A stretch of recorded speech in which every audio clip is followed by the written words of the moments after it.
2026 skill expo ITI Amreli દ્વારા આયોજિત આજના અલગ અલગ જે ડેમો બનાવવામાં આવ્યા છે એમાં આપણે આજે જે ઇન્સ્ટ્રુમેન્ટ મિકેનિકલના જે વિદ્યાર્થીઓ છે, તાલીમાર્થીઓ છે, આવું સરસ મજાનો ડેમો એમને પણ બનાવ્યો છે. તો આવો એમના તાલીમાર્થીને મળીએ. શું ભાઈ આપનું નામ છે? મારું નામ લહેરી ઉત્સવ. હું ઇન્સ્ટ્રુમેન્ટ મિકેનિકલમાં IM ટ્રેડમાં હું અભ્યાસ કરું છું અને મારા ગાઈડ એવા સાગર સાહેબ ક્યાડા એના તરફથી એની માહિતી નીચે મેં આ બધા પ્રોજેક્ટ બનાવેલા છે. અમે બધા એમાં પહેલું છે લેવલ ઇન્ડિકેટર. હા, જે મોટી ઇન્ડસ્ટ્રી હોય એની અંદર બંધ ટાંકી હોય, જેમાં તમે જઈને કાંઈ ટાંકીનું અંદર કેટલું પાણી ભરેલું છે એ તમે મેઝર કરી શકતા નથી. જેમાં આની અંદર એક સેન્સર લાગેલું હોય છે. એ સેન્સર હાથથી પણ અહીંયા ડિસ્પ્લે તમને કરાવે કે જેટલા પર્સન્ટેજ પાણી ભરેલું હોય ને, બરાબર, એટલા પર્સન્ટેજ તમને અહીંયા દેખાડશે. બરાબર. એટલે ટાંકી કેટલી ખાલી થઈ છે એ જોવા ગયા વગર મીટરથી જ આપણને ખબર પડે છે. વાહ ભાઈ વાહ, બહુ જરૂરી કામનું છે. પ્લસ હવે અત્યારે આમાં ફ્લેમ સેન્સર આની અંદર છે, બરાબર, ને નીચે આર્ડિનો છે. જેમાં અહીંયા આગ લાગે ને, અને કે કોઈ પણ રૂમમાં આગ લાગી હોય અને તો આ ફ્લેમ સેન્સર છે ને એને ડિટેક્ટ કરી અને ઓટોમેટિક જ આગ બુઝાઈ જાય છે. વાહ ભાઈ વાહ. આગ બુઝી જાય એટલે પંપ ઓટોમેટિક જ બંધ થઈ જશે. પ્લસ આ છે ફાયર ટ્રાયેંગલ, જેમાં છે ફ્યુલ, ઓક્સિજન અને હીટ, બરાબર. આ ત્રણેય ભેગા થાય એટલે આગ લાગે, બરાબર. અને આમાંથી ગમે ઓક્સિજન તમે અલગ કરી નાખો એને સમુદ્રી પ્રક્રિયા કહેવાય.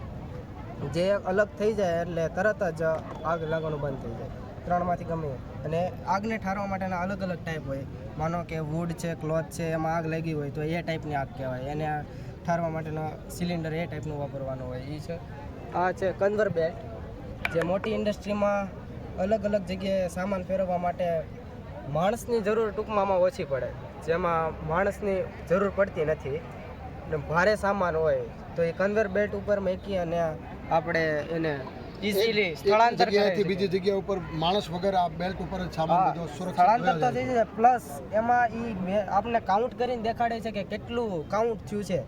જો અહીંથી એક વસ્તુ આમ જાય ને તો આની અંદર ડિસ્પ્લે તમને કરાવી દે, ગણતરી કરી દે, ગણતરી કરીને દેખાડે. વાહ ભાઈ વાહ, સરસ. ને આ છે વેસ્ટર્ન બ્રિજ.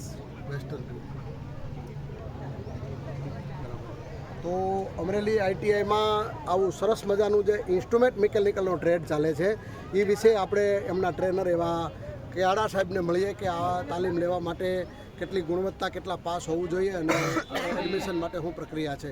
ક્યાડા સાહેબ, આ ટ્રેડ 2 વર્ષનો છે. આ ટ્રેડમાં એડમિશન લેવા માટે મિનિમમ ક્વોલિફિકેશન 10 પાસ હોવું જરૂરી છે, બરાબર.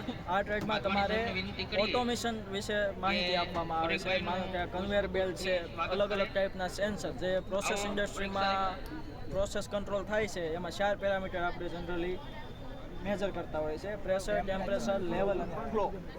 તો એના સેન્સર અને એ કઈ રીતે ક્લોઝ લૂપ સિસ્ટમમાં ગોઠવી અને ઓટોમેટિક કંટ્રોલ કરવું એ આ ટ્રેડમાં શીખવવામાં આવે છે. સરસ, ખૂબ ખૂબ અભિનંદન. આપને આ તાલીમ લીધા બાદ સરસ રોજગારી અને મોટી મોટી ઇન્ડસ્ટ્રીઝમાં પણ આની આવશ્યકતા છે. આવનારા દિવસોમાં જે માણસો વગર કામ કેવી રીતે થાય એના ઉપર સરસ ફોકસ ચાલી રહ્યો છે કે હવે સમયમાં આવું મહેનતવાળું કામ કરવાની જગ્યાએ ટેકનોલોજીથી કેવી રીતે આગળ વધાય એના માટેનો ટ્રેડ છે. સરસ મજાની માહિતી આપી અને બધા વિદ્યાર્થીઓને આપ આગળ વધો એ શુભકામના. જય હિન્દ.